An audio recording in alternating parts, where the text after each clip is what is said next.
2025 সালে মুদি দোকানের ব্যবসার আইডিয়া।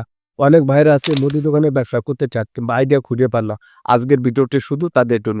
কিভাবে একটি ব্যবসা শুরু করবেন এবং কিভাবে ব্যবসাটা শুরু করা যায়, কত টাকা হলে আপনি এই ধরনের একটি ব্যবসা করতে পারবেন এবং ব্যবসা করার পরে আপনি মাল কোথা থেকে নেবে, কাস্টমারের সাথে কিভাবে লেনদেন করবেন, এ টু জেড সমস্ত কিছু দেখানো হবে এই ভিডিওতে।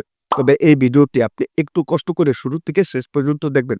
এই ভিডিওর ভিতরে আরো অনেক কিছু দেখানো হবে যেগুলো আপনি জানলে কিংবা না জানলে আপনার জন্য সমস্যা হতে পারে। যেরকম আপনি একটা বিষয় জানেন না যে মাল কিভাবে কিনে কিভাবে কাস্টমারের সাথে লেনদেন করবেন। যেরকম হতে পারে আপনি পাইকারি দোকানে গেছেন, মাল কিনে আনছেন নগদ টাকা দিয়ে, আপনি যদি বাকিতে ছেড়ে দেন তাহলে আপনার ব্যবসার জন্য একটু ক্ষতিগ্রস্ত হতে পারে এবং সমস্যা হতে পারে, বিপজ্জনক হতে পারে। এটা যেন না হয় এবং কখন আপনি দোকান খুলবেন এবং কখন কাকে বাকি দিতে হবে এবং বাকি দেওয়ারও একটা টাইম টেবিল আছে এবং বাকি দেওয়ার একটা নিয়ম কারণ আছে। আপনি বাকিতে বিক্রি করবেন না নগদ টাকা বিক্রি করবেন, সমস্ত কিছু দেখানো হবে এই ভিডিও। রিকোয়েস্ট অনুরোধ থাকবে শুরু থেকে শেষ পর্যন্ত দেখার জন্য। যারা এখন পর্যন্ত ভিডিওতে লাইক করে না, করে ভিডিওতে লাইক করবেন, নতুন হলে চ্যানেলটি সাবস্ক্রাইব করে আমাদের সাথে থাকবেন। ওকে বন্ধুরা, এখন আমি বিষয়টি একদম ক্লিয়ার করার চেষ্টা করতেছি। ফার্স্ট টাইমে আসা যাক, যখন আপনি একটি ব্যবসা শুরু করবেন, সেই ব্যবসা শুরু করার আগে আপনাকে বুঝতে হবে যে আপনি ব্যবসাটা কোথায় করতেছেন, গ্রামের বাড়ি নাকি শহরে। যদি আপনি গ্রামের বাড়ি ব্যবসা করে থাকেন তাহলে দেখা যেতেছে বাকি যাওয়ার সম্ভাবনা 50%, আর 50% বাদই দিলাম। আর যদি আপনি শহরের ভিতর কিংবা কোনো পজিশন জায়গা কিংবা হাট বাজারে যদি আপনি ব্যবসা করতে চান তাহলে দেখা যেতেছে আপনার 25% বাকি যাওয়ার সম্ভাবনা থাকে।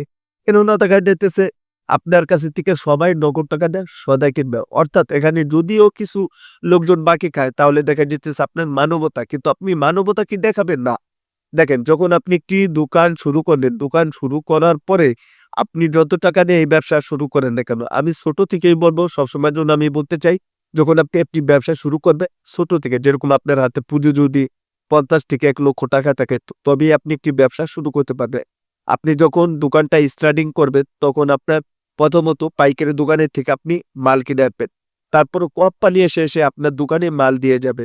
যদি আপনার দোকানের আশপাশে আরো কোনো মুদি দোকান থাকে, অর্থাৎ সেই ক্ষেত্রে আপনাকে বুঝতে হবে ওই দোকানের থেকে আগে হোক পরে হোক অন্য একটি কাস্টমার ওই দোকানে সদাই কিন্তু প্রোডাক্ট কিন্তু আপনি যখন নতুন একটি মুদি দোকান দিবেন আপনাকে এটা ভাবতে হবে যে ওই দোকানের থেকে, আমি দোকান দেওয়ার আগে ওই দোকানের থেকে নগদও খাইতে পারে, বাকিও খাইতে পারে, খেয়েছে অবশ্যই।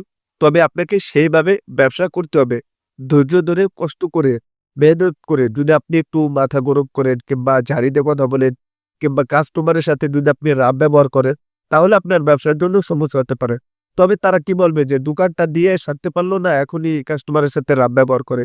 এগুলো করা যাবে না। সবসময়ের জন্য সুন্দর ব্যবহার করতে হবে। যদি কাস্টমার একটু চিল্লাচিল্লি করে কিংবা রাব ব্যবহার করে, কিন্তু আপনি একটু স্লো বেশো নরম থাকতে হবে। আর সকাল বিকালে যখন আপনি দোকান খুলবেন, বিসমিল্লাহ না বলে দোকান খুলবেন। সকালে ঘুম থেকে উঠে দোকান ঝাড়ু দিবেন, পানি ছিটাবেন, তারপরে বিসমিল্লাহ না বলে সমস্ত মাল আপনি দেখবেন ঠিকঠাক আছে কিনা। যদি কোনোটা শর্ট থাকে তাহলে সেগুলো আপনি আপনাদের এলাকা কিংবা মহল্লায় যে কোনো জায়গা থেকে আপনি নিয়ে আসতে পারবেন।